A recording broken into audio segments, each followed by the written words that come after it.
Tadi disebut ada Gus Baha, pengetahuan beliau hafal Al-Quran, lalu kemudian mengerti tafsir, pakar, diberikan Allah pula ilham, banyak hal-hal yang baru kita dengar dari kajian-kajian beliau. Rupanya beliau termasuk mustasyar, penasehat, bahkan salah satu dari pendiri pusat kajian tafsir. Ini baik sekali. Gus Baha Nur Salim itu ahli Quran, tidak pernah belajar keluar, tapi ilmunya luar biasa. Tanyakan antum, masya Allah, banyak ulama kita yang soleh-soleh. Ya banyak ulama kita dan tidak diungkap. Mungkin kalau kita saat sekarang kita munculkan supaya jadi rumusan dan jadi panutan bagi bangsa kita. Perlu dimunculkan. Kalau nggak muncul, yang munculkan yang ulama-ulama. Ya saya katakan pada Anda, ikut ulama masuk surga, ikut ulama-ulamaan masuk surga-surga. Teman-teman, sudah menjadi hal yang lumrah bahwa media sosial bisa melahirkan figur, tren, atau mungkin sosok yang baru yang dianggap menarik atau memberikan nilai tambah, baik itu sifatnya positif maupun negatif. Salah satu hal positifnya adalah munculnya figur atau tokoh keagamaan yang memberikan efek positif. Dan salah satu figur atau tokoh keagamaan yang akhir-akhir ini sering diperbincangkan dan muncul di sosial media kita adalah Kiai Haji Bahauddin Nur Salim atau lebih akrab disapa Gus Baha. Gus Baha ini adalah putra dari Kiai Haji Nur Salim Al-Hafiz dan merupakan murid kesayangan dari ulama terkenal yaitu almarhum Kiai Haji Maimun Zubair atau Mbah Mun. Kiai Haji Maimun sendiri selama ini kita mengenalnya sebagai Ketua Majelis Syariah Partai Persatuan Pembangunan atau P3 dan juga merupakan Mustasyar PBNU. Gus Baha dalam dakwahnya lebih senang menggunakan bahasa Jawa dan berpenampilan serta berpembawaan sederhana. Adapun kalau kita perhatikan, yang membuat Gus Baha ini banyak diterima oleh umat adalah karena memiliki pendekatan dakwah yang cocok dengan masyarakat Indonesia, di mana keilmuan yang matang dipadukan dengan penjabaran yang logis, diselingi dengan guyonan-guyonan yang khas, membuat pendengar dakwahnya merasa terhibur, juga terpuaskan rasa ingin tahunya. Penguasaan beliau terhadap berbagai isu, tema, dan ilmu keagamaan juga mumpuni. Penerangannya tidak terlalu kaku, tapi juga tidak terlalu lebar dan berlebihan. Tidak ekstrim kanan, juga tidak ekstrim kiri. Pandangannya tidak sempit, tapi juga tidak memudah-mudahkan. Wasatiyah, khas kiai-kiai yang sudah matang, membawa kita pada alam berpikir dan bukan alam kefanatikan atau asobiah golongan semata. Ya, memang sudah saatnya kita memiliki ulama yang kuat dalam berprinsip, juga bisa berpikir, berpandangan, dan berpengetahuan yang luas. Terlebih beberapa tahun terakhir ini kita banyak ditinggalkan oleh para ulama besar yang juga adalah guru bangsa seperti Kiai Haji Salahuddin Wahid, Kiai Haji Maimun Zubair, dan Kiai Haji Hashim Muzadi. Ulama-ulama yang selama ini bisa mempersatukan juga bisa menghargai perbedaan. Ulama-ulama seperti inilah yang kita rindukan.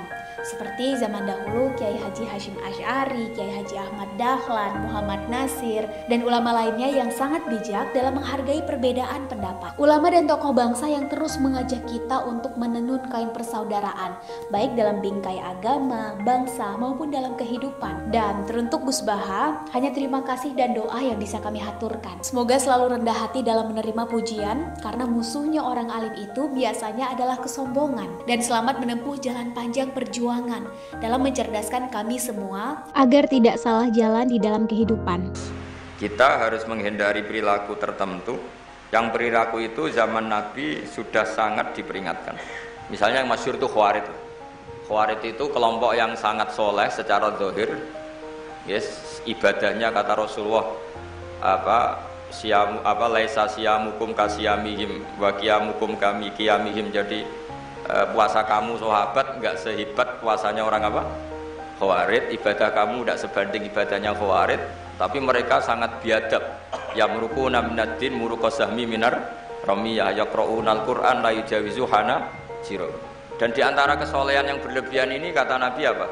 Yuqatiluna ahlal Islam wala yuqatiluna ahlal awthan. Kalau dijak musuhi sesama Islam semangat, tapi dijak musuhi yang jelas salah tidak semangat. Ini kelompok sing hadarona gumun nabiyu, kelompok yang kita diperingatkan Nabi untuk sangat menghindari. Karena logikanya jelas ya. Orang yang kafir saja inginnya Nabi menjadi muslim dengan diajarkan syahadat. Tapi ini orang yang sudah muslim, seleranya khawarij, dikeluarkan dari Islam. Jadi pertanyaannya kan, inginnya seorang nabi itu kan tentu dari kafir menjadi muslim. Ini yang sudah Islam menjadi kafir.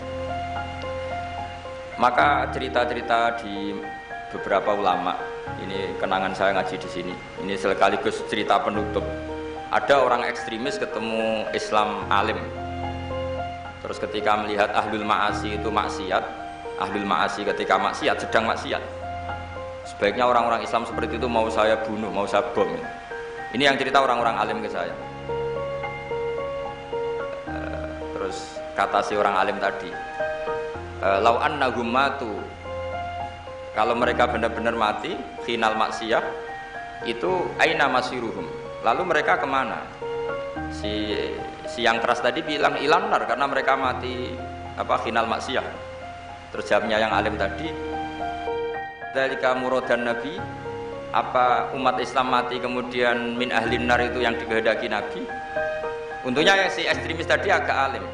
Ya enggak, nabi inginnya umatnya itu ya mati tidak masuk neraka. Ya sudah, jangan bunuh sekarang, kasih kesempatan tobat. Untungnya si yang ekstrim ini termasuk min ahli ilm, dia nerima konsep itu. Itu jadi pelajaran dialog kealiman. Dan kita menjadi moderat bukan karena liberal atau sekuler. Memang kita baca hadis-hadis misalnya innallaha yabsutu yadahu billail yatuba musiun nahar wa yabsutu yadahu bin nahar yatuba musiul lail. Allah yang Tuhan saja inginnya itu menunggu tobatnya mereka, bukan mengakhiri mereka dalam keadaan tidak tobat. Jadi ini supaya jadi paham, menjadi khas kita. Ya Allah yang Tuhan saja inginnya kan menunggu tobatnya mereka, bukan malah tobat itu kita hentikan ya dengan dibunuh ketika maksiat. Artinya kan kita tidak memberi kesempatan tobat. Sama sih ingat Mbah Mun sering cerita ke saya, aku corokon mileh, kata beliau, aku corokon mileh iku ya ora pati seneng ono terlalu tegas, terlalu mergo Allah wae ngekei kesempatan. Ya tadi logikanya kan Allah saja, misalnya Allah Ta'ala selalu membuka tangannya di malam hari supaya yang tadi siang maksiat tobat di malam hari. Terus Allah membuka tangannya di siang hari supaya yang tadi malam maksiat tobat. Intinya Allah Ta'ala itu menunggu tobat, bukan menghentikan asbabit taubat. Sehingga tradisi guru-guru kita, ya utamanya Mbah Mun, itu sama siapa saja baik, bukan karena baik sama orang fasik, bukan, tapi implementasi dari menunggu tobatnya orang fasik. Dan tentu itu butuh tarbiyah, butuh syafaqah, butuh kasih sayang, butuh. Saya masih ingat ketika beliau baca kitab di karangannya Imam Sa'roni itu Tambihul Mukhtarin, itu diantara madzhab Imam Sa'roni itu al-hikmah dolatul mu'min, itu beliau juga menambahkan wal fasik dolatul mu'min. Bukan sekedar al-hikmah dolatul mu'min, tapi al-fasik juga dolatul mu'min. Karena ketika seorang mukmin fasik ini seperti barang yang hilang, dia tercerabut dari akarnya, yaitu akar keimanan dan keislaman. Maka kita-kita, kata Imam Sa'roni, kita-kita sebagai orang soleh harus menemukan mereka atau mengambil mereka untuk kembali. Makanya kalau baca hadis itu harus ada dzauq. Selain ilmu itu harus ada dzauq. Betapa syafaqatu Rasulullah sallallahu alaihi wasallam. Inginnya semuanya itu yadkhulunal jannah. Kalaupun ada yang masuk neraka, yang orang Islam tuh, tetap obsesi Rasulullah, cita-cita beliau adalah yukhrajuna minan nar. Makanya masyhur itu, wala sawfa yu'tika rabbuka fatarda. Jawab Nabi bi la arda wa wahidun min ummati finnar. Saya tidak akan ridho ya Allah, tidak akan puas wa wahidun min ummati finnar. Satu dari umatku min ummatil ijabah minan nar. Makanya saya setuju dengan Syekh Al-Ajuri, kita sebagai ahli sunnah diantara khasnya apa? Iman adanya kaum sing yukhrajuna